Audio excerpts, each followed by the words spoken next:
In this video, we're going to look at the equation of a straight line graph in the plane. Now, most of you will be familiar with the expression of y equals mx plus c for the equation of a straight line, where m is defined as the gradient or slope of the line, and c is what we call the y-intercept. Now we can make this pictorially a bit clearer with the aid of a diagram. So if I have my xy axis and I draw two lines, this red one is sloping from left bottom to top right, and the blue one is going from left top to bottom right. As we will see in a minute that their gradients will be the opposite sides. Now, this m quantity, the gradient, which we define as the slope of the graph, is defined as the ratio of this quantity, which we call rise, divided by this horizontal increase in x, which we call run.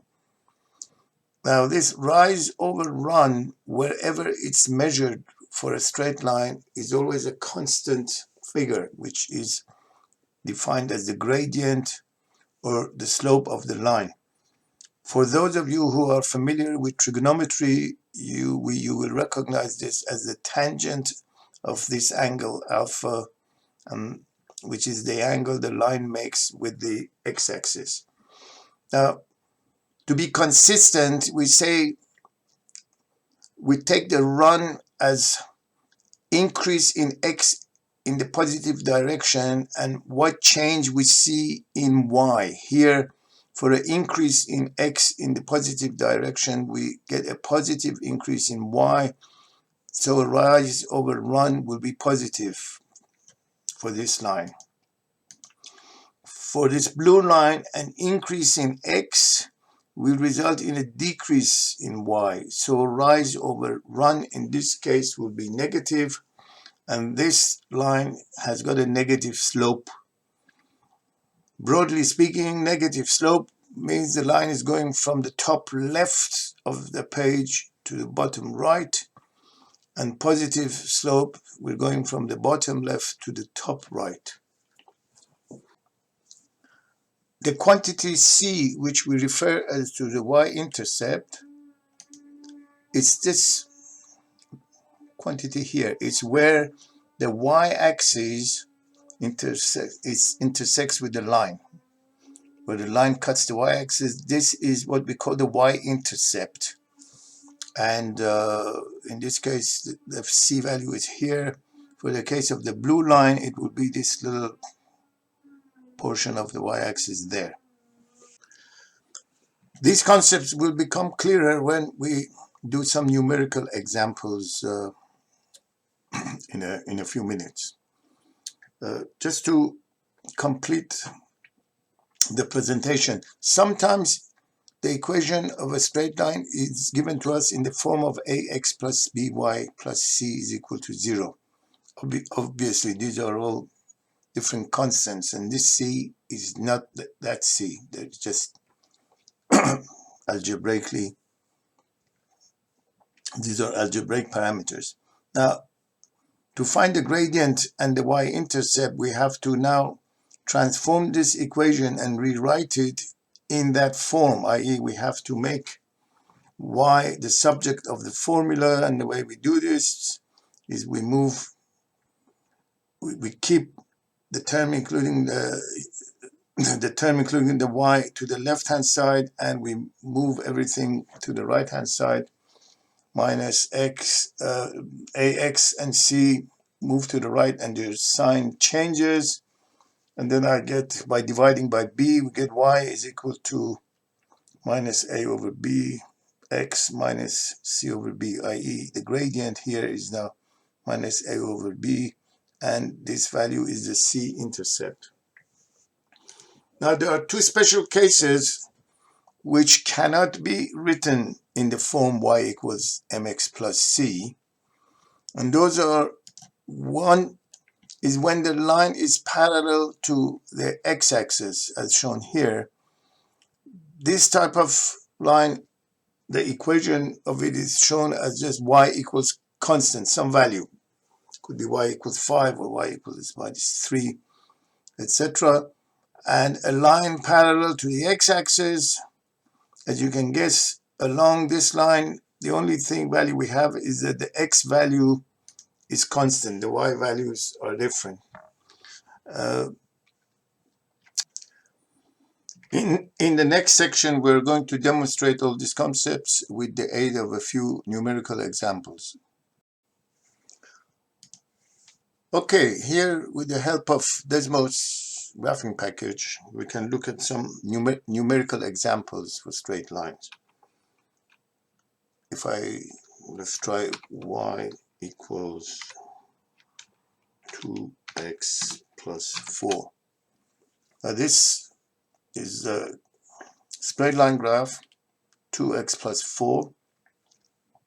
Now the gradient is this rise over run. In this case would be 4 over 2, which is 2, which is the coefficient of x. And the y-intercept here is 4, which is this length here, as we can see.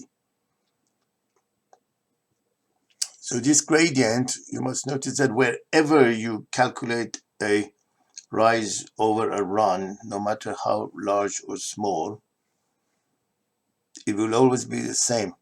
For those of you who are familiar with trigonometry, you will notice that this ratio of rise over run is the tangent of this angle, is the tangent of the angle between the line and the x-axis.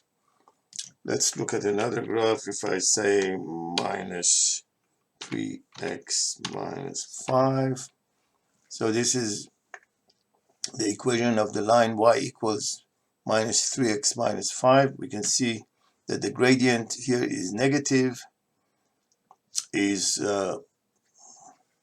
equal to minus 3, i.e. this length divided by that length is minus 3. And where we cut the y-axis is the y-intercept, which is minus 5. Just another example, if we don't have a y-intercept, then the graph goes through the origin, like something like y equals 2x. This is the graph of y equals 2x. As you can see, it goes through the origin. If I delete these axes, the two special cases which I cited earlier, one is a line parallel to the x-axis, and that would be y equals a constant, say in this case 4. So y equals 4 would be this line here. If I change the number, say minus 3, it will be a line parallel to the x-axis. And for lines parallel to the y-axis, we have a constant value for x, like x equals 2. X equals 2 is this straight line here. If I can put x equals minus 6, will be this one here. Now I have written the equation of a straight line as y equals mx plus c. Now m and c are now parameters which we can change their values with this slider. Now here m is 1 and c is 1, so it means our y-intercept is 1 and the gradient of this line is 1. If I change the gradient, you can see that the slope of the line changes. If I make it negative, so the lines with negative gradient go from top left to the bottom right, and the lines with positive gradient go from bottom left to the top right. Now for a given gradient, if I keep the gradient here constant as 1.2, if I change the intercept, all I get is a is a line with the same gradient. They're all parallel to each other. They're just different y-intercepts. So here, if I stop here, the y-intercept is 0.3. Here, the y-intercept is 0.4. If I change that, keep the y-intercept constant, turn the graph over, I'll get a graph with a negative slope. And if I can do one demo, if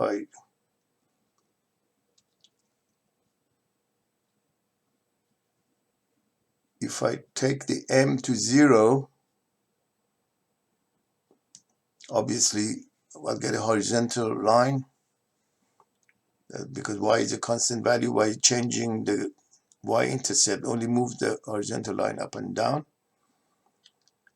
It will not be possible to show using this setup a line vertical or parallel to the y-axis because I would need an infinite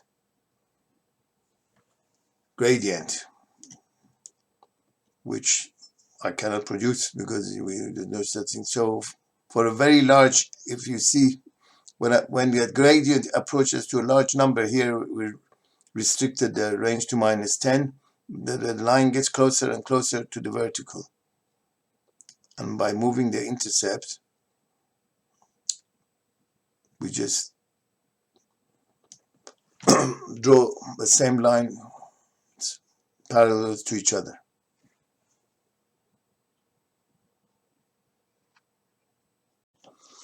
In the next video, I will be going over some questions involving straight lines, the type of questions that you might get in an examination situation.